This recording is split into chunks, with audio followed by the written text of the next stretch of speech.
Hello student, this is the another video of the chapter Why Do We Fall Ill from class 9th biology. Here in this video we are going to discuss about the disease, what are the different causes of diseases and what is the classification of disease. So let's begin.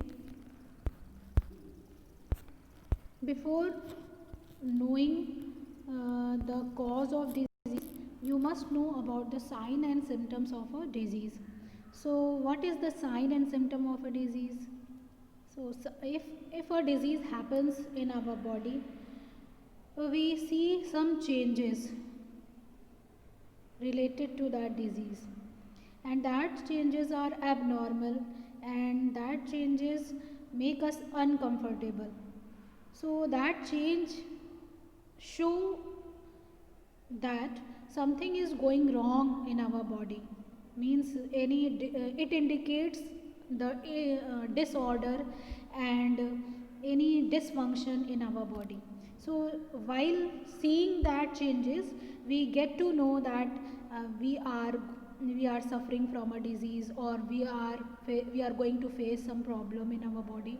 So sign and symptoms indicate the presence of a disease, and while observing those signs and symptoms, we can understand and we can get to know that we have to be alert and we have to take care of our body, so that we can be able to escape from that disease.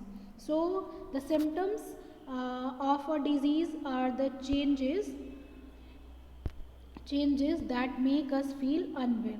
Okay, that make us feel unwell means any change that show the discomfort, that shows the discomfort, that make us know that something is going wrong in our body. That changes will be called as sign and symptoms.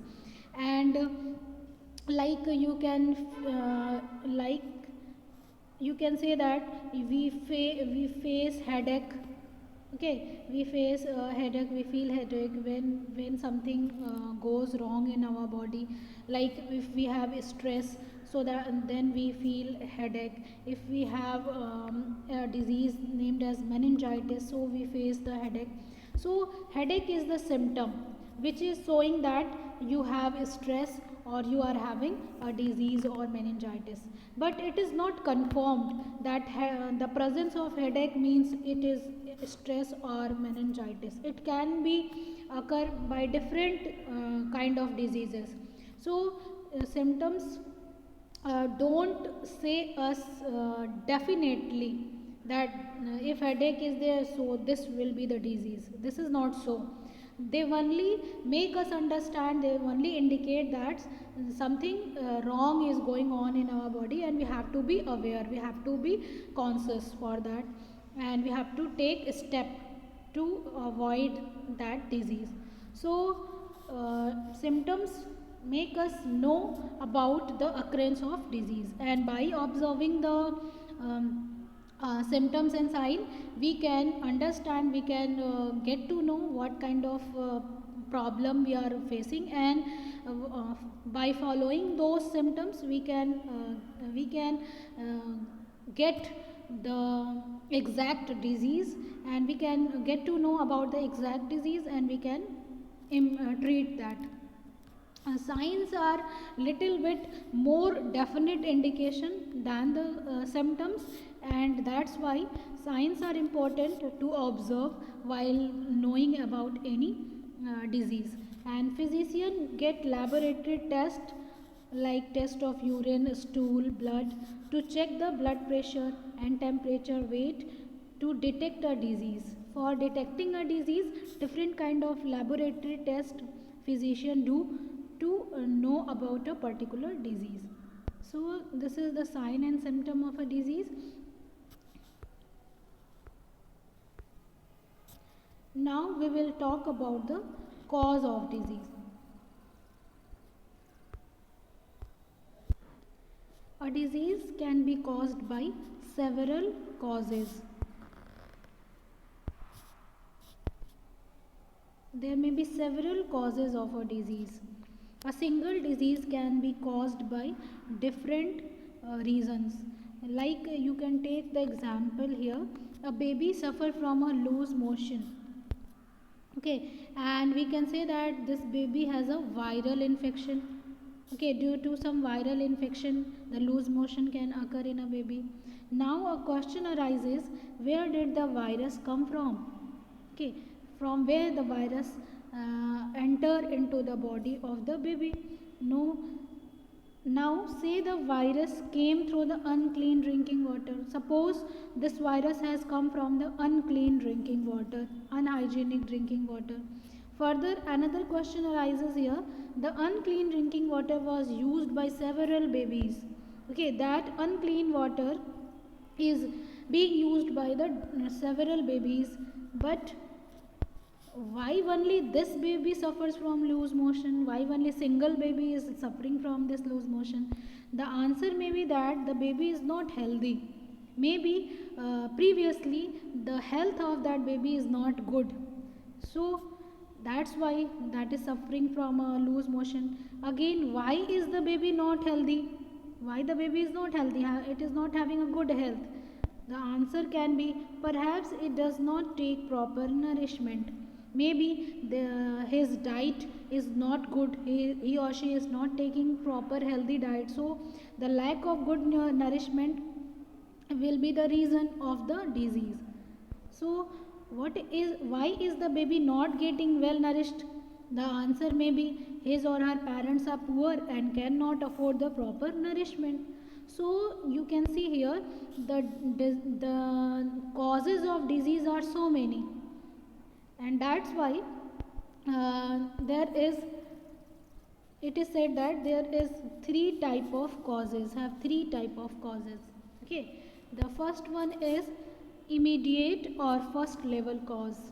Immediate or first level cause are the primary cause, and they can be because of the presence of germs. They can be occur because of the germs and pathogens like virus, bacteria or protozoa. They directly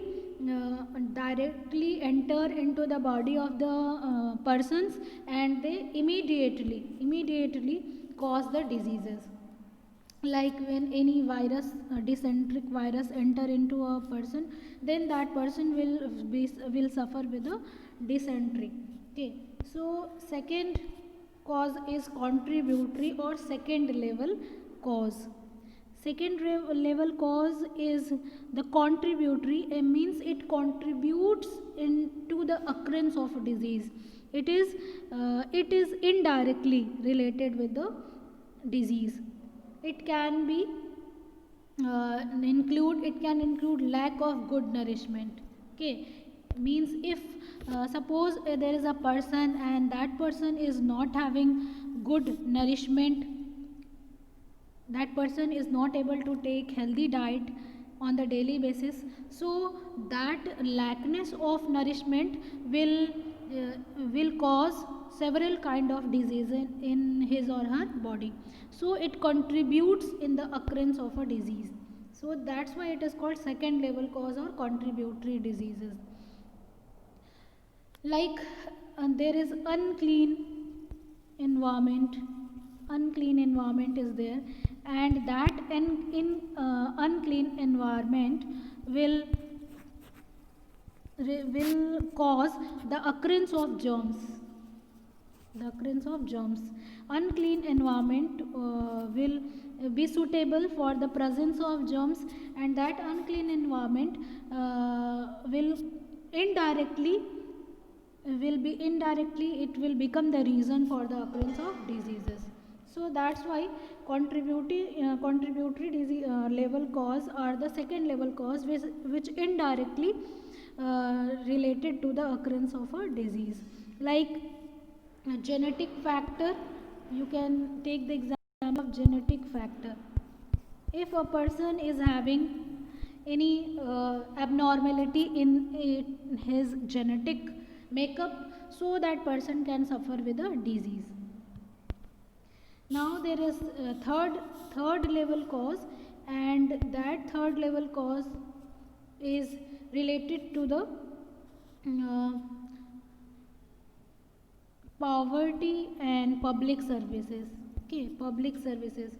Suppose there is a place and where the public service is poor, so if the persons, those who are living there, they will not be able to get the proper facilities, proper treatment. So they will not be able to get vaccines, they will not be able to get the proper facilities for the treatment, so they will suffer with various kind of diseases. And if any person is poor, having no money, it is having that person is having no money, so in the absence of money, in the lack of money, that person will not be able to get proper nourishment, and in the absence of proper nourishment, that person will suffer different kind of deficiency diseases. So the poverty can enhance the occurrence of disease. The lack of public service in a community can also enhance the occurrence of disease.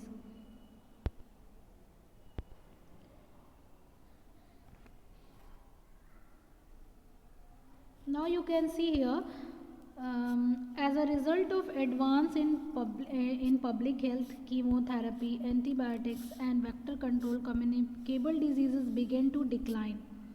If public services are good and active, so the communicable disease will be decline. And these are replaced by new types of diseases, that is called modern diseases of civilization, like lung cancer, coronary heart diseases, chronic bronchitis, mental illness, etc. Because of the change in the civilization, the new diseases have been arised. Because of the changes in our daily routine and our lifestyle, the new kind of diseases have been arisen in our community. The heart diseases are very famous.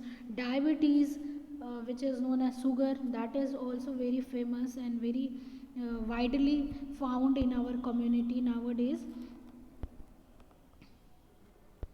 These diseases cannot be prevented um, by the traditional methods of isolation, immunization, and improvements in situation. For example, tuberculosis is not merely due to tubercle bacilli. Factors like poverty, overcrowding, malnutrition contribute into the occurrence of tuberculosis. As you know, the tuberculosis uh, occurs because of a bacteria that is called tubercle bacilli. But because of the change in the lifestyle and because of some other reason, it can occur. Like if there is a poverty, in the absence of money, people work in different kind of poor environment, and where dust and other kind of germs move here and there. Those dust particles enter into the lungs and cause the tuberculosis. Overcrowding, because of the overcrowding, the germs can transfer from one person to another person. Malnutrition means the lackness of nutrition in the body can also increase the chances of the occurrence of diseases. Now coronary heart diseases and cancer are due to the multiple factors. For example, excess of fat intake, smoking, lack of physical exercise, and obesity. Thus, human disease is caused by various factors and sources. So, there are so many sources of diseases in the human body. Now, we will discuss about the classification of disease. Means what are the types of diseases occur in the human being. So, the first type is acute and chronic diseases. Okay, there are two kind of diseases. First one is known as acute diseases and second one is known as chronic diseases. So what is acute disease? The disease which lasts for only very short period of time. Okay, the disease which lasts for very short period of time, that occurs for a little period of time, that disease is called as acute disease. That disease is called as acute diseases, like common cold, viral fever, influenza, malaria, cholera. These diseases have short duration. After that, after that duration, they become they vanished from our body. They get cured after a short period of time. So that's why they are called acute diseases.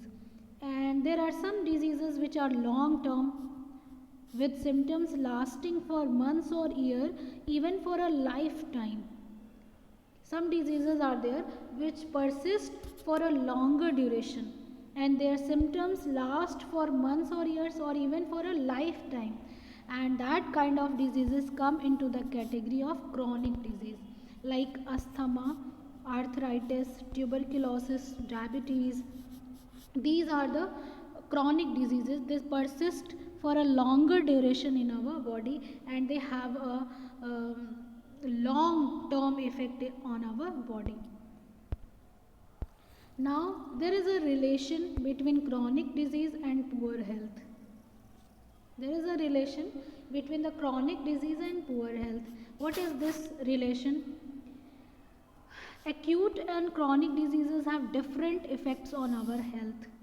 Okay, so any disease that causes poor functioning of some body part affects our genetic general health. However, an acute disease which lasts for a very short period of time cannot cause much damage to general health. Because the acute diseases last for a short period of time, it remains for a short period of time in our body. So the damage which is caused by the acute disease, it is less. So it doesn't damage our body in much amount. But on the other hand, a chronic disease affects health drastically. Say, for example, cough and cold is a common disease, acute disease, and that we all get from time to time. Most of us get well and become free from the disease within a week or so. Like, you can take the example of common cold, in which when we suffer common cold, then we get cured, we become well, we get well within a week. But if we get infected with a chronic disease like tuberculosis, TB of the lungs, then being ill overseer will result in loss of weight and constant tiredness. If we will suffer with the chronic disease, then it will have long term effect on our body. Like, if we have TB in the lungs, so we will lose our weight, we will have constant tiredness, regular tiredness, fatigue. We will face constant tiredness, regular fatigue. So it means to say that acute disease have short term effect in our body, and chronic diseases have long term effect on our body, and it can damage our body parts permanently. Now,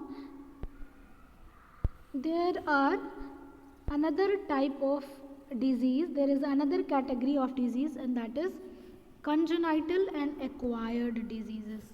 So what is congenital disease? Congenital diseases are present in an individual from birth. Okay, from birth.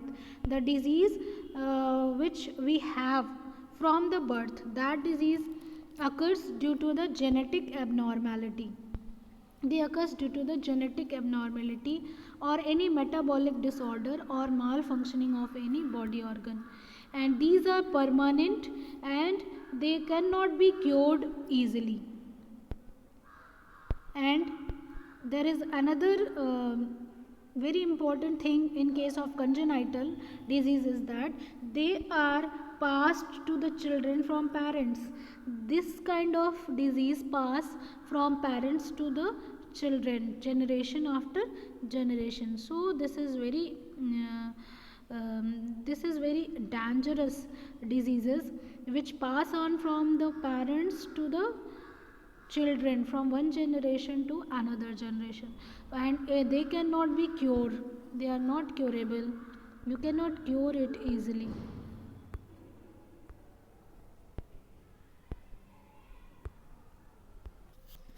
So the disease which are present since birth, the disease which are present in our body since birth, that disease will be called as congenital disease. Okay, and that can be caused by genetic abnormality, means if there is any abnormality in our genetic makeup, in our DNA, or you can say in our genes, so because of that abnormality any congenital disease can occur. Like you can take an example of hemophilia, that is a genetic disorder in which the our blood doesn't clots, and it can occur due to the metabolic disorder. If any our in our body, if any cells or tissues are not working properly, okay, or any the reactions, that functions which take place in our body that are not in a proper way, so that can cause the disease, and that disease will be congenital. Or malfunctioning of any body organ, malfunctioning means fail to function, fail to function. If any organ in our body fails to function properly, then that will be called as malfunctioning of the body organ. Like you would have listened about the kidney failure. Sometimes our kidney, in some persons the kidney fails to function properly, and that because of kidney failure the person suffer with a disease, and that person die due to the accumulation of harmful unwanted nitrogenous waste in the body. Now second kind of disease is acquired disease. So what is acquired disease? Just opposite to the congenital. Acquired diseases which develop after birth, which developed after birth, and they can be classified into the two categories further, that is infectious or communicable disease, and second is non-communicable disease. So what is the infectious or communicable disease? Communicable or infectious diseases are caused due to specific infectious agents.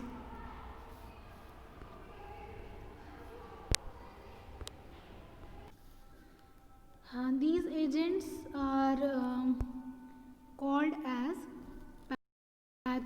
these agents are called pathogens. Disease causing microorganisms are called as pathogens. They are responsible for the occurrence of communicable disease, like so many bacteria, viruses, protozoas are there, which are responsible for different kind of diseases in the human body.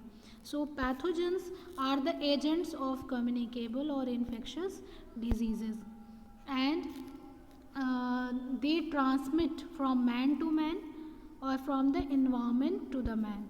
Okay, they can pass on from one person to another person, or it can pass from the environment to that person, and that's why they are called as communicable or infectious disease, because they pass on from one person to another person, from unhealthy person to healthy person, or from unclean environment to the healthy person. So that's why they are called as communicable diseases. Now another kind of acquired disease is non-communicable disease or non-infectious diseases. What are these diseases? These diseases do not spread from the infected person to the healthy person, okay, by contact or and are restricted to the patient. Means the disease which cannot transfer from person to person, cannot transfer from person to person, that disease is called as non communicable diseases, and it get restricted to the sick person. It remains restricted to the sick person, it doesn't pass on from one person to another person, so that non communicable diseases.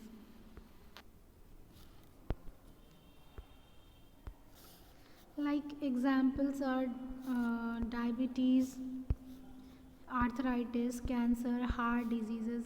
These diseases do not transfer from the unhealthy person to the healthy person, and that's why they are non-communicable diseases.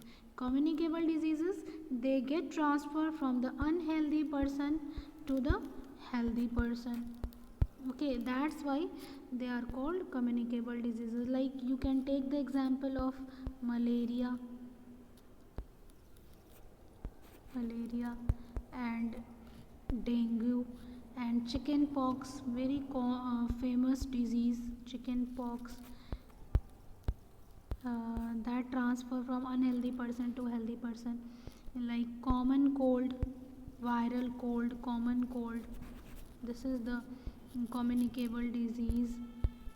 And like you can take example of dengue. So the diseases which are caused because of the attack of microorganisms like bacteria, virus, fungi, protozoa, they are communicable diseases. And the diseases which do not pass from one person to another, they will be called as non communicable diseases. So this is all about this video. Thank you.